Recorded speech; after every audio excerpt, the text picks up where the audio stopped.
we just want to, we've got addition, subtraction, multiplication, and division, and then now we want to have one more operation we can do with functions that's going to be really important. Do you remember any other way that you've learned how to put functions together? Like f of g. Yeah, that's right. So yeah, composition is what we call that, right? Where you've got the open circle notation. Looks like fog or golf. Sometimes you call it, yeah, fog and golf. So we just want to run over that real quick to kind of refresh our memories there. And so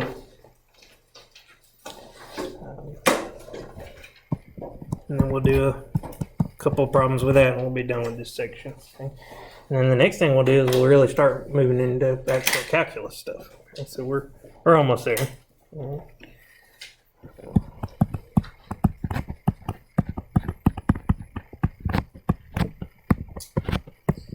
Okay, so we need our two functions, f and g. And we're defining this operation we call composition.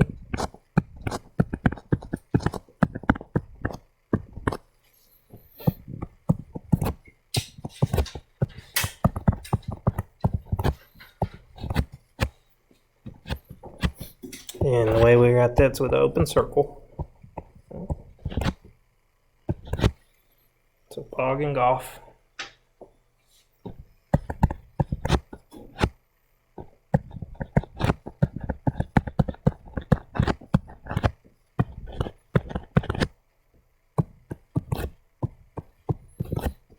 If we want the composition of f with g of x, or fog of x,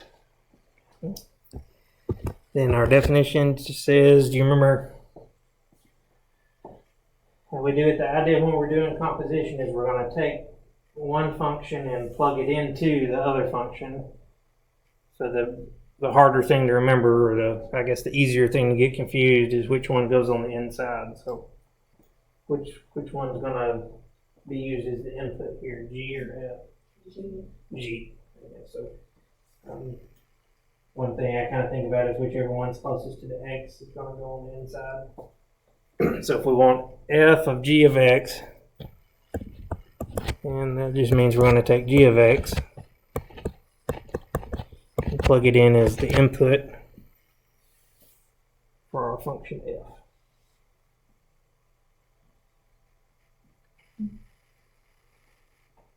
You don't have to use f and g, they're just the traditional letters we use when we're talking about functions.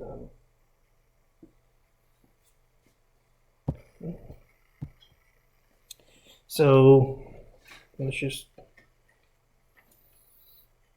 do one real quick.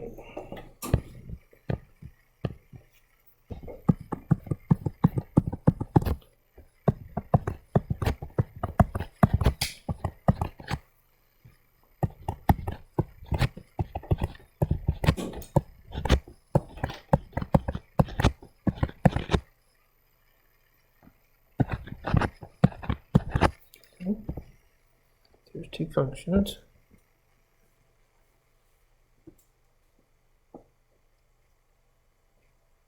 Can everybody see that okay, by the way? I didn't ask. Okay. I know we're all spread out in here, so.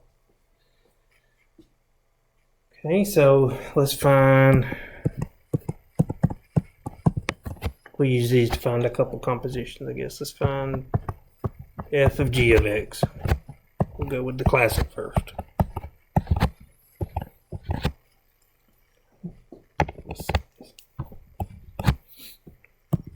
So if we want f of g of x, which one's going to be on the inside?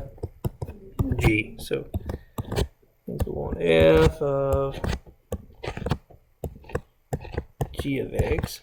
And I like just writing the definition down. And you could do it without writing this part down. But I like writing it down because then you kind of have a map that shows you how to fill out the rest of it and helps keep you from getting confused and accidentally doing it backward. So this says our input's going to be g of x. So then when you look up here and see what g of x is square root of x. That means we want f of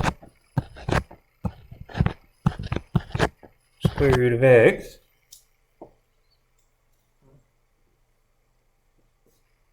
So our input's gonna be square root of x, and we're plugging that into into f, sorry. So square root of x is gonna go here for f, so we end up with square root of x squared plus 3. And then that will simplify. Square root and the square cancel out, and we'll just get x plus 3.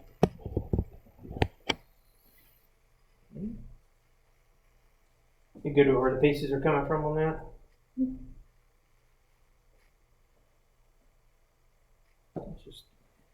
They're all just really sharp, so normally I would have to, at JSU I'd have to do 5 different colors and draw an arrow and say this one's going here. And then this is coming back down here, and then we'll plug it in over here. See, that would just confuse me. Yeah.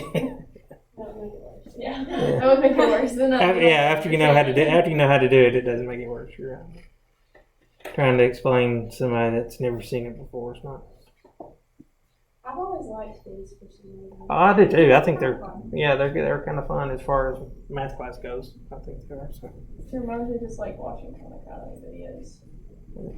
Because they always have that black screen and they use a whole bunch of different colors.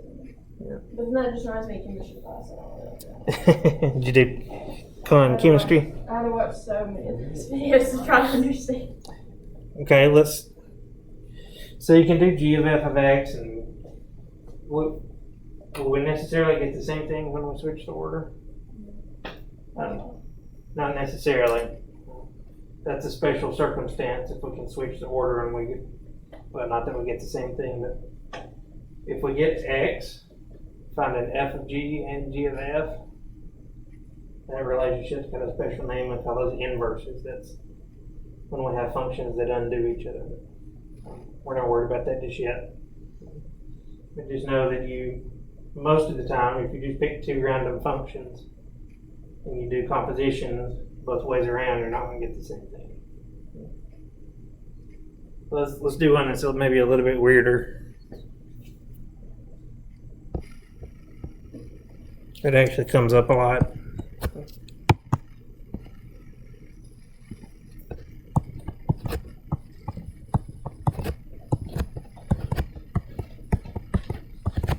We want f of x.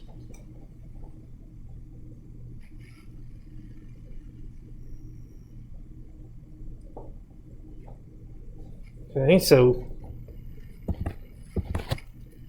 I'm just going to write down what the definition tells us. This part's actually pretty easy because normally the big thing you have to remember is which one goes on the inside. That's pretty easy on this one now. F's going to be on the inside and the outsides. We want f of x. So f of x here is x squared plus 3. So that means we want f x squared plus 3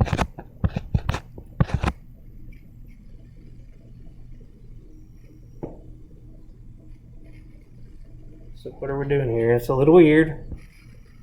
But we're going to take x squared plus 3 and plug it into for x. We're using the function as its own input, so we're going to end up with x squared plus 3 squared plus 3.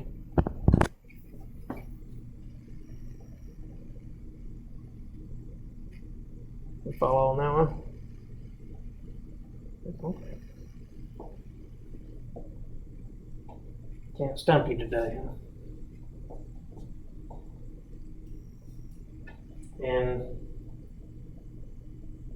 that idea of using a function as input to itself really comes up a lot. Comes up a lot in computer science as well. So. Usually we don't want to just do it twice. We want to So what if I do it and find f of f of f of f of f of f of x? Well, and you just keep taking the output and plugging it back in the input. So we're not gonna not have to worry about that today. So let's see. Let's add just a couple more problems. Well, 4 actually.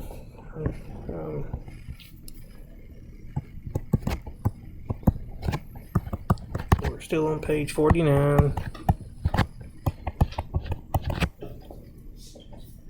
I want to do 39, 40, 41, and 44. So on all of these, it just gives you F and G, and then you'll find it both ways. So you'll find F of G and G of F. So it's really 8 problems to do. And on the instructions, it says find the domain. Don't worry about the domain. Domain and range get really confusing when you're doing composition sometimes. So.